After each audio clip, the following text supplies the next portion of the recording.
All right, we'll call together the meeting, Courthouse Square Historic Preservation Meeting, Monday, April 6, 2026.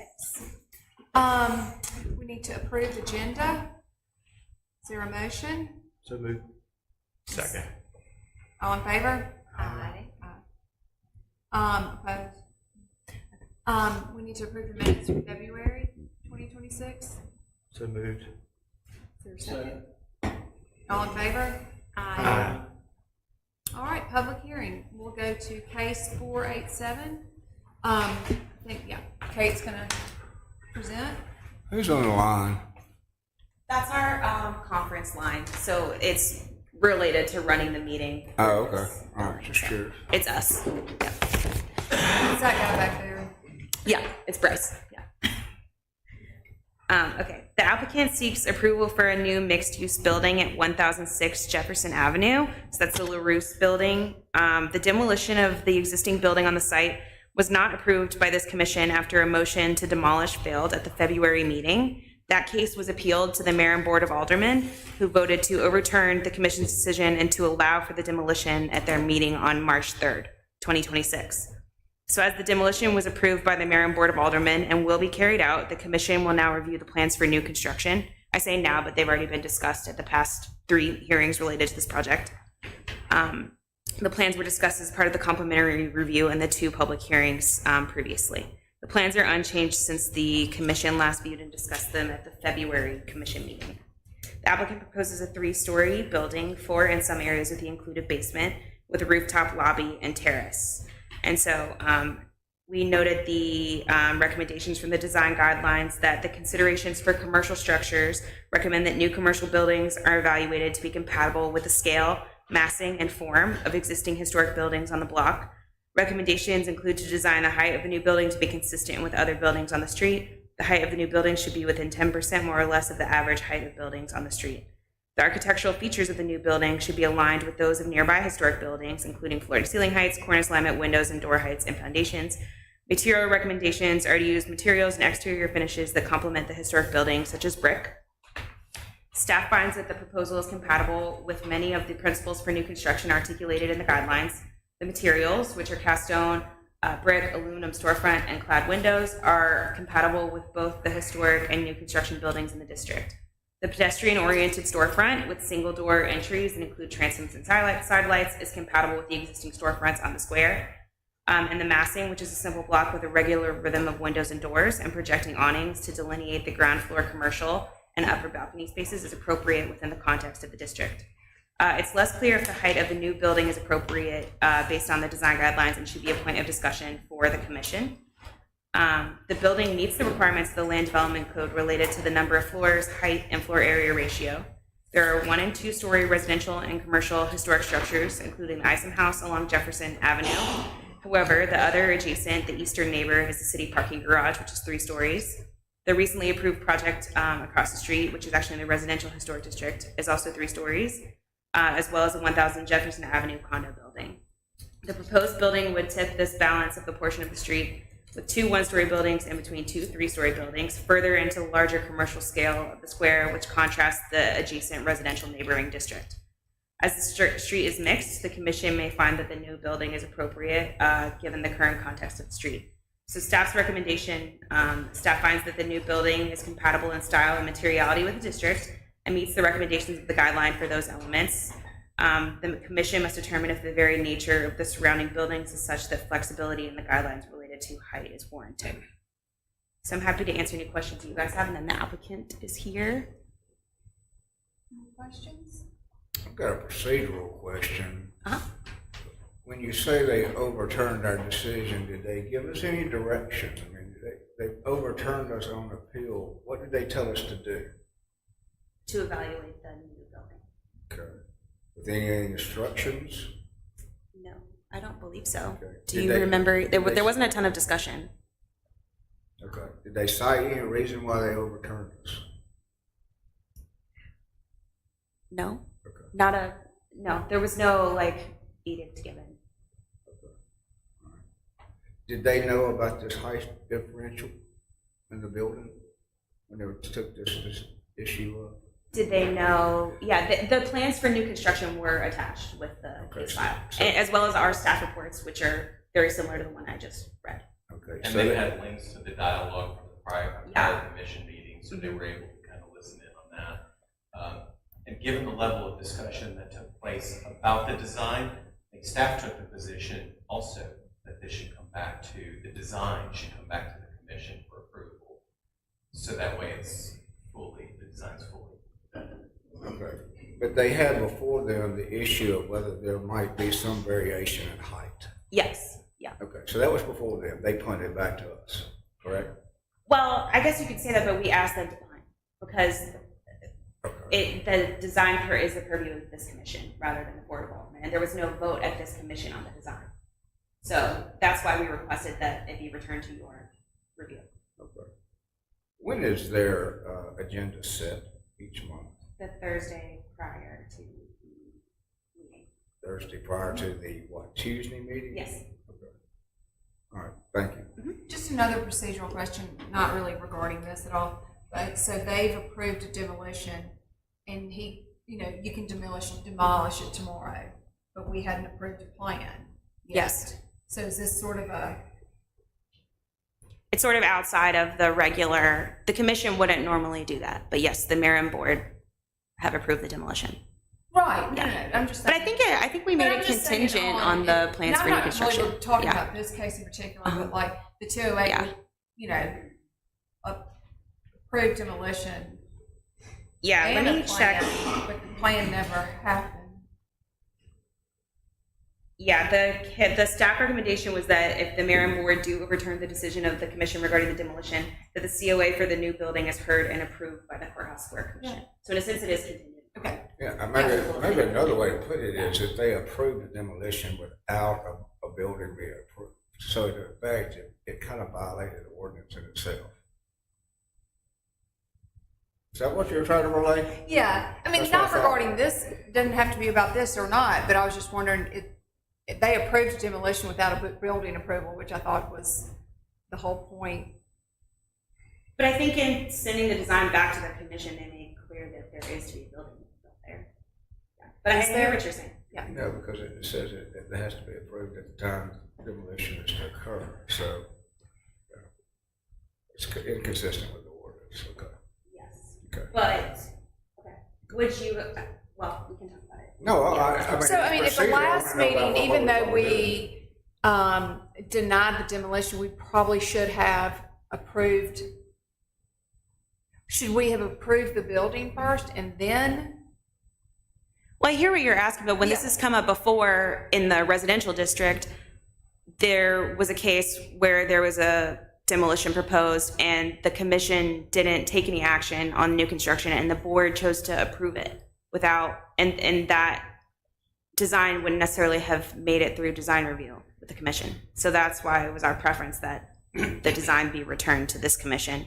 So that couldn't, yeah. Procedurally, that this is a reaction to that. I mean, we don't have, I mean, that was kind of the litmus test of how we handle these things in the future. And so we want the commission to at least have its final say-so over whatever is constructed. And so it still gives an opportunity for this commission, design focus, to ensure that whatever is to be built is consistent with the design guidelines. Because I think it would be a mixed message if you guys denied the demolition, but then said, but actually we would approve the building if it comes to that at that hearing. But I thought that's where it all came back to the 208 building that So there's we not. allowed this to, there's still an empty lot there. That was all based on the building official's recommendation because of Right. safety issues. Right, okay. Yeah, I'm just a little confused if it was to come back to us and our purview to approve the building, and the only issue that we're seeing on behalf of the city recommendations is to review the height issue, and that issue is before the board.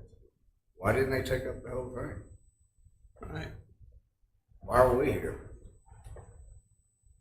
Yeah, I mean, understand, it's kind of chicken and egg. it is. That's not a chicken and egg, it was all in front of them.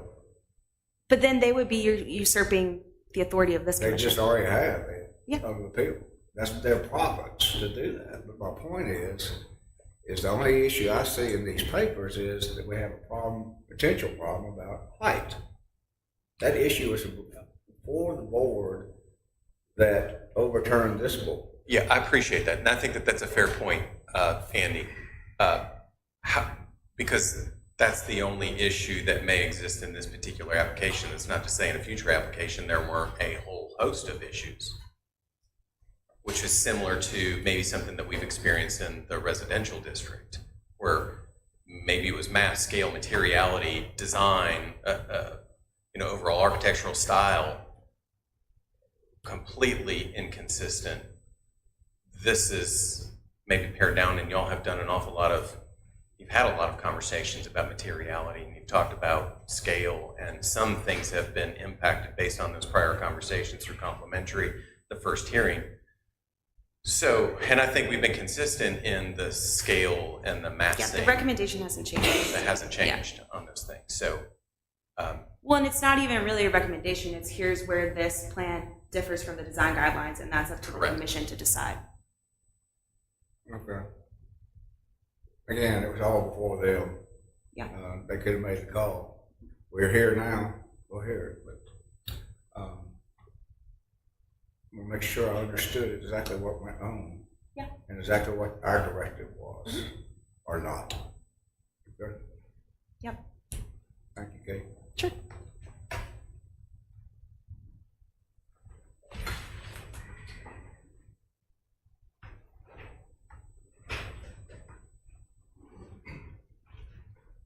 Good evening. My name is Leslie Baval. I apologize for my voice. I'm an architect with Develop Design Studio, and I'm here to answer any questions that you do have about our submission. I think, as I stated at the previous February meeting, we did work to address many of the commission's concerns about the proximity of our building to the street. We have set it back significantly, approximately 15 feet, so that the front of our building is now hitting the line that is drawn between 1000 Jefferson and the city parking garage. In so doing, we've created a semi-public plaza that would be defined by some benches, some plantings, some decorative trees to help get some greenery back into the site, to create a place of refuge for the pedestrian, and just overall to soften the edge of the building from the street.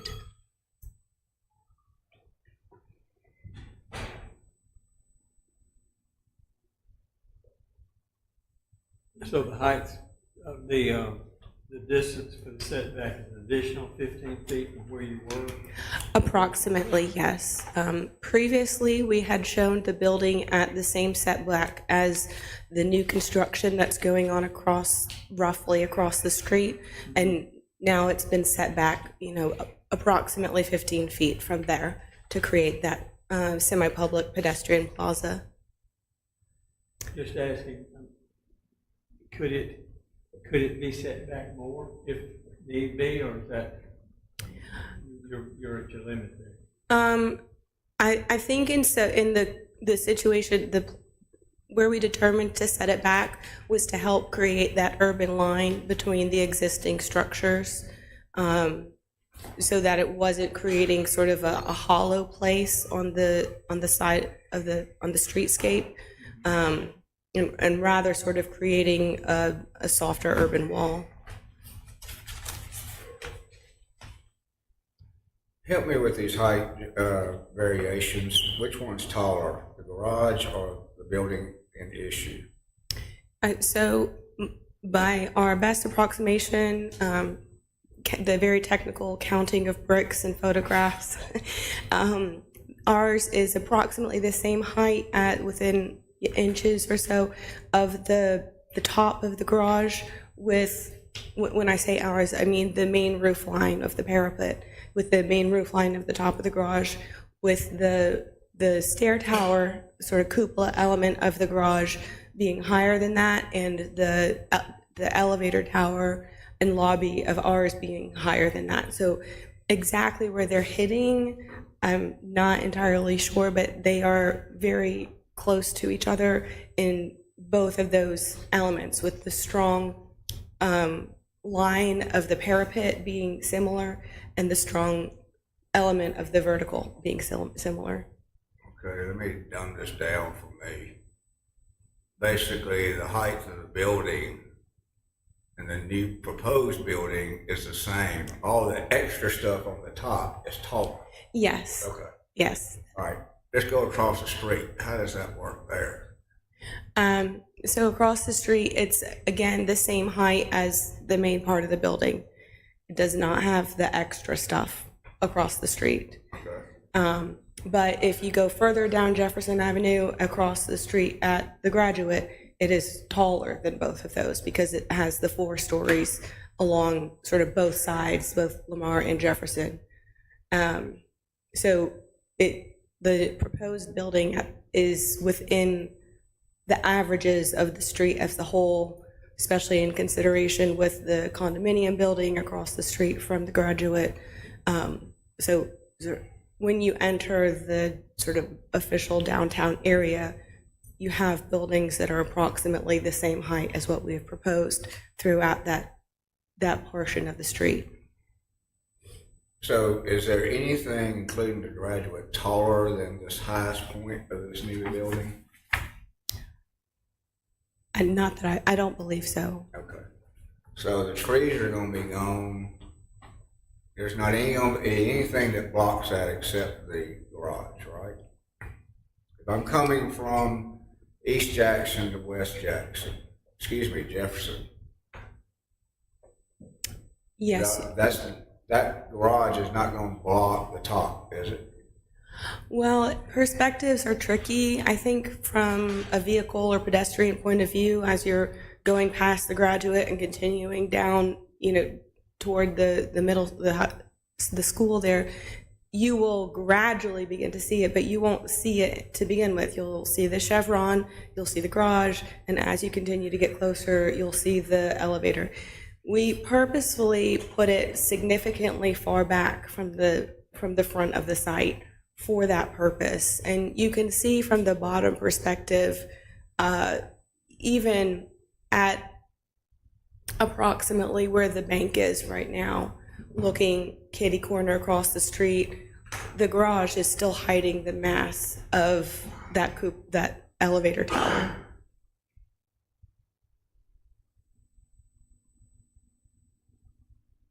Okay, thank you. You spoke to it a little bit, but is the height within 10% of the average height on the street? We believe so. Okay. And that, when you mean is the average height of the building or where the front parapet is? Brent, is that something you're aware of? We're also including the Graduate, which does have the 4 stories. Okay, going further. Okay. Yeah, so the whole breadth of the street. I've not actually run the height calculations myself, but because we feel that it's in par with the parking garage in line, and because the Graduate has that additional story, we don't feel that ours is maxing beyond that 10% allowance.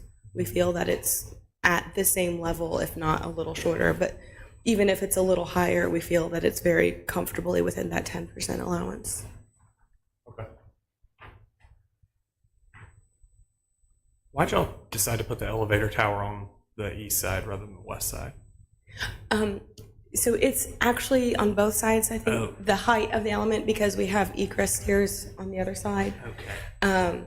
So that same thing is mimicked on, even though it's stairs. I get it Yes, now. yes. That's the rear elevation that you're seeing, so you can see that parking garage entry. So the front, you can see how it is significantly set back, and again, elevations are tricky because unless we're drones or, maybe at the Graduate, we're not going to ever see that in full flat view. We will see it from the ground. And so in so doing, that perspective makes the parapet of the front of the building look taller than the cupola and the the elevator and stair towers. And so the elevator and stair towers will visually recede because of their distance from the front of the building and because of the perspective of you viewing it from across the street. This is the danger of looking at these things on a phone instead of something with an appropriately sized screen.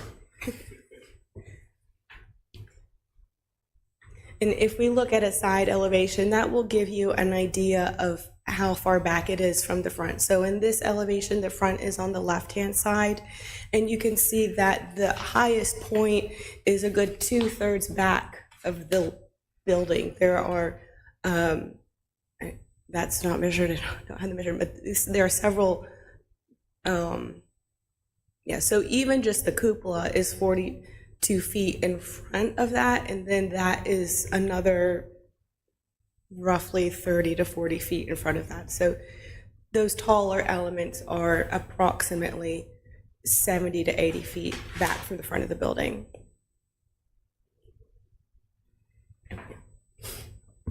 Hi, I'm Brent. I'm one of the design architects that worked on this in the early stages. I think you're seeing one of the challenges for architects in general with the realities of an elevator shaft. You're going to have a good 14 to 16 feet to the underside of the beam that carries the weight, and then you got to have another several feet above that. And your options are to allow that to be the only element that is a story taller than everything else, like a little kind of like a little nail sticking up, or you can try to do something, to around it with a roof terrace or something like that to try to improve that scenario. And I think that's what we were trying to accomplish. But at the same time, we want to be very careful to make sure that the front of the building helps with the streetscape. And so those are all things that we had to balance in the early days. And I think you're seeing the efforts, and we can continue to talk about solutions if need be on any of those issues.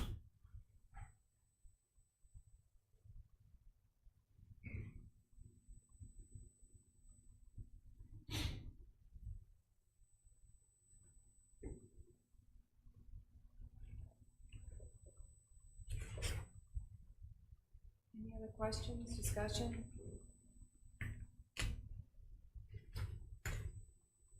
Okay. Is there a motion on case 487?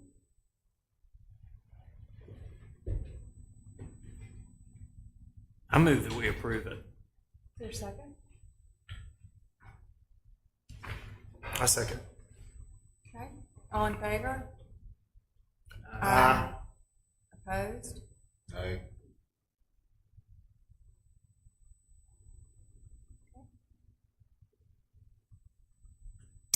Motion carries. Yeah, okay. Thank you. I got was Anthony, is that correct?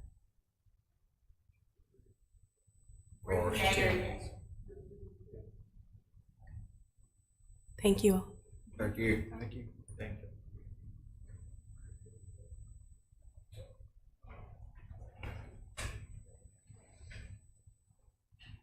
All right, is anything from staff we need to know about next meeting or anything? Okay? Anything? All right. Except that we'll meet next on the first Monday of May.